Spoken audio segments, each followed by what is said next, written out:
एक दिन मदीने के एक किनारे पर हजरत मोहम्मद सल्लल्लाहु अलैहि वसल्लम की साहिबजादी हजरत कुलसुम रजियल्लाहु अन्हा के घर में एक शानदार दावत का इंतजाम किया गया। चारों तरफ खूबसूरत माहौल, सजे हुए घर, रोशनियों की चमक दमक, हर तरफ मसरूफियत का आलम था। शहर के मशहूर और मोतबर लोग, बड़े बड़े ताजिर और बाइज्जत मेहमान सबको बुलाया गया था। एक एक करके सब वहां आने लगे। उस जमाने में हजरत कुलसुम रजियल्लाहु अन्हा दौलत और आसाइश के लिहाज से खुशहाल थी। सोने के जेवरात, अच्छे खाने और ऐशो आराम की जिंदगी उनके पास थी। दूसरी तरफ हजरत फातिमा रजियल्लाहु अन्हा बहुत गरीब थीं।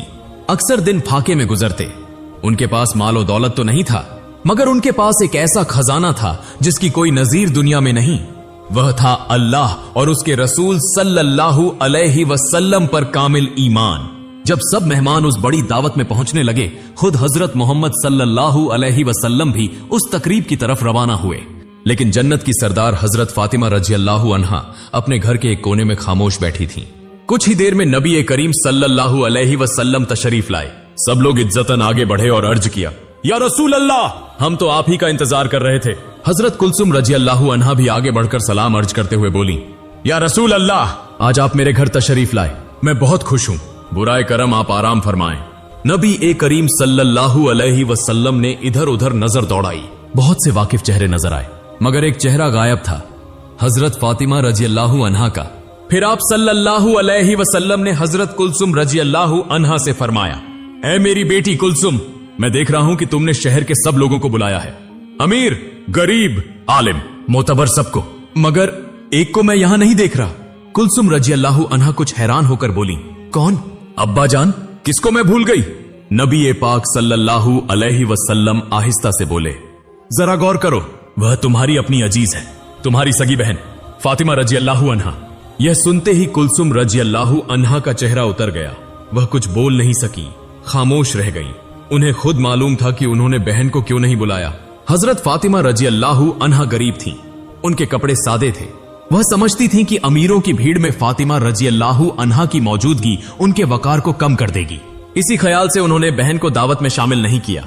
उधर दस्तरख्वान पर खुशबूदार पुलाव, कोरमा और तरोताजा खानों की बहार थी। शहर के सब लोग खा रहे थे, मगर वहां मौजूद नहीं थी वह अजीम खातून जो दरअसल जन्नत की मल्लिका थी। उस दिन की चमक दमक से दूर एक खामोश कमरे में हजरत फातिमा रजियल्लाहु अन्हा बैठी थीं। उनकी आंखों से आंसुओं की धार बह रही थी।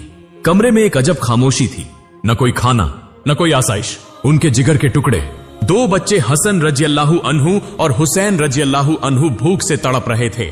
आखिरकार वह बर्दाश्त नहीं कर सके। हसन रजियल्लाहु अन्हु और हुसैन रजियल्लाहु अन्हु कमरे में आए और लरजती आवाज में कहने लगे, उम्मी जान, हमें बहुत भूख लगी है, हमसे अब बर्दाश्त नहीं होता, कुछ खाने को दे दीजिए। यह बात कहकर दोनों बच्चे रोने लगे।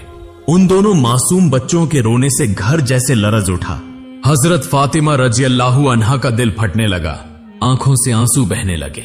उन्होंने आसमान की तरफ देखकर कहा, ऐ अल्लाह, मैं तो भूखी रह सकती हूँ, सब्र कर सकती हूँ, मगर यह मासूम बच्चे भूख से तड़प रहे हैं, मैं यह कैसे बर्दाश्त करूं? मेरे घर में न खाना है, न पैसा। ऐ मेरे रब, मैं अब उनके मुंह में क्या डालूं? तू अपनी रहमत से कोई सामान फरमा दे। उनके इस दर्द भरी फरियाद से उस दिन जैसे आसमान का अर्श भी लरज उठा, फरिश्ते भी गमगीन हो गए। वह एक दूसरे से कहने लगे, हाय अफसोस, आज जन्नत की सरदारनी भूखी है, उसका घराना भूखा है, हम यह मंजर कैसे बर्दाश्त करें? दूसरी तरफ उसी वक्त हजरत कुलसुम रजियल्लाहु अन्हा के घर में कौरमा, पुलाव, गोश्त और मीठे खाने सजे जा रहे थे। मेहमानों की भीड़ थी, चहल पहल का आलम था, मगर उस दावत में जगह न मिली उस अजीम खातून को जो जन्नती औरतों की सरदार हैं। उधर भूख की शिद्दत से हसन रजियल्लाहु अन्हु और हुसैन रजियल्लाहु अन्हु रोते ही जा रहे थे। बेबस मां फातिमा रजियल्लाहु अन्हा के पास कोई चारा न रहा। उन्होंने जल्दी से चूल्हे पर पानी का एक बर्तन रख दिया और बच्चों को तसल्ली देते हुए कहा, ऐ मेरे जिगर के टुकड़ों, बेटो तुम बाहर जाकर खेलो, थोड़ी देर में खाना तैयार हो जाएगा, तब मैं तुम्हें बुलाऊंगी।